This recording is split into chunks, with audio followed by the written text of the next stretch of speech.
Prove that equilateral triangle is an equiangular. हे आहे 3.4 मधला 5वा.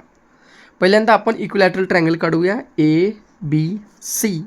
ह्याच्यामध्ये काय म्हणलं, इक्विलॅटरल ट्रायंगल जे आहे त्याचे सर्व अँगल्स इक्वल असतात. म्हणजे A हा B एवढा, हा C एवढा हे दाखवायचं आहे. आणि आपल्याला माहिती आहे सर्व साईड्स हे कसे असतात बेटा, कॉन्ग्रुएंट असतात. ठीक आहे. मग आपण पहिल्यांदा काय करूया, गिवन लिहूया. काय लिहूया आपण, triangle ABC is an equilateral triangle. Equilateral triangle. Okay. To proof काय करायचं आपल्याला,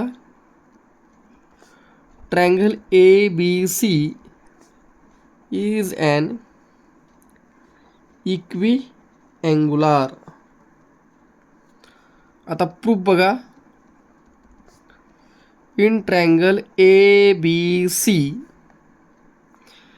सेगमेंट AB हा कॉन्ग्रुएंट आहे कुणाला, सेगमेंट AC ला. कस का, आणि ह्या BC ला सुद्धा कॉन्ग्रुएंट आहे. का बरं रे, कारण all sides of equilateral triangles are congruent. ह्याचं रिझन काय आपल्याला त्या ठिकाणी करता येतं, sides of equilateral triangle, equilateral triangle. Okay. आता बघा, हा असेल तर ही साईड याला कॉन्ग्रुएंट आहे,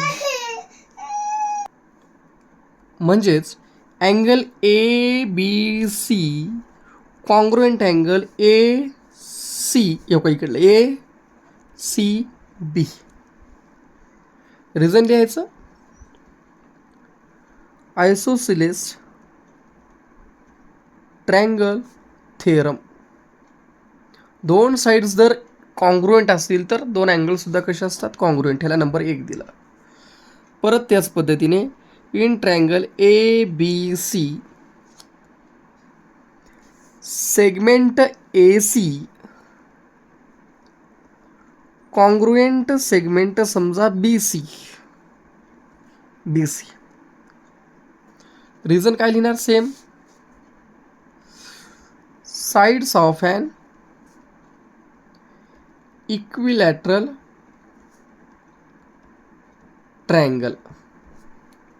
देअरफॉर काय म्हणलं आपण, AC कुणाला कॉन्ग्रुएंट आहे, BC ला.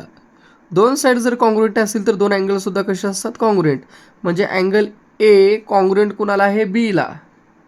म्हणजेच angle ABC, angle ABC congruent angle BAC.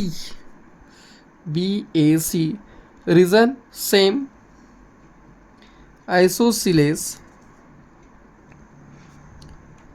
Triangle theorem. ह्याला किती नंबर दिला, 2 दिला. आता पाहूया, देअरफॉर फ्रॉम 1 and 2 ABC कुणाला कॉन्ग्रुएंट आहे, ACB ला. आणि ते ABC कुणाला कॉन्ग्रुएंट आहे, अँगल BAC ला.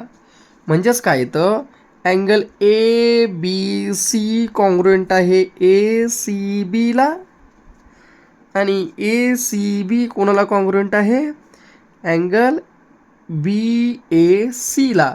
म्हणजेच काय, अँगल B, अँगल C आणि अँगल A हे एकमेकाला कॉन्ग्रुएंट आहेत. म्हणजेच ट्रायंगल ABC हा काय आहे, इज ॲन इक्वँग्युलार. तो काय आहे बेटा, इक्वँग्युलार. त्या ठिकाणी आपण म्हणू शकतो. अशा प्रकारे ह्याला सॉल्व करू शकता बेटा. ओके.